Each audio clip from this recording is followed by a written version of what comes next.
Okay, so now let's take a look at what an indifference curve looks like. Remember, an indifference curve is all of the combinations of the two goods that provide the same level of total utility. So as we think about the amount of granola and the number of Pop-Tarts that we have, it's those bundles that give us the same total utility. Well, what does that look like? As we consider the graph of Pop-Tarts and granola, an indifference curve looks like this. And so imagine that we have, say, 2 ounces of granola and 3 Pop-Tarts. Well, if you were to look on the chart and calculate the total utility, well, what you'd see is that total utility is equal to 630. But you could also imagine, say, 1 ounce of granola and 4 Pop-Tarts. That also gives you 630 units of utility. So those 2 points are on the same indifference curve. So the indifference curve here, what we have in common is everything gives us a total utility of 630 units of utility. But there's not just one indifference curve, right? It depends on how much you're consuming. And in fact, indifference curves have an infinite number. As we consider that idea of a Pop-Tart and granola, we could still think about that total utility of 630, those combinations that we had over there. But now, what happens if we, say, think about 3 and 3?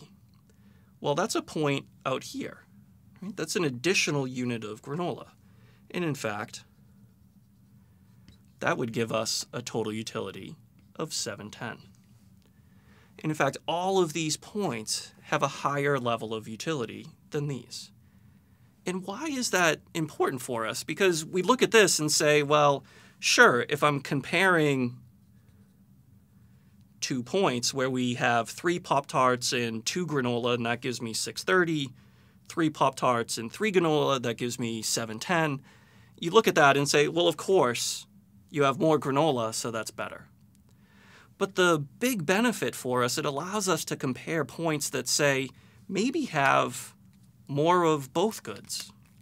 Well, that's pretty clear, right? That the point over here is better than the point over here. But what happens if we, say, compare something out here, where this point has more Pop-Tarts but less granola than this point?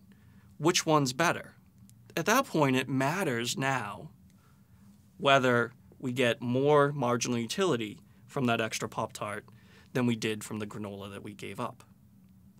And we can see that that's the case, especially as we kind of compare all of the points across there. That every point on this dotted line at 710 is strictly preferred to every point on this 630. So how does this sort of process of having an indifference curve really help us? Is it allows us to now represent the preferences within this model.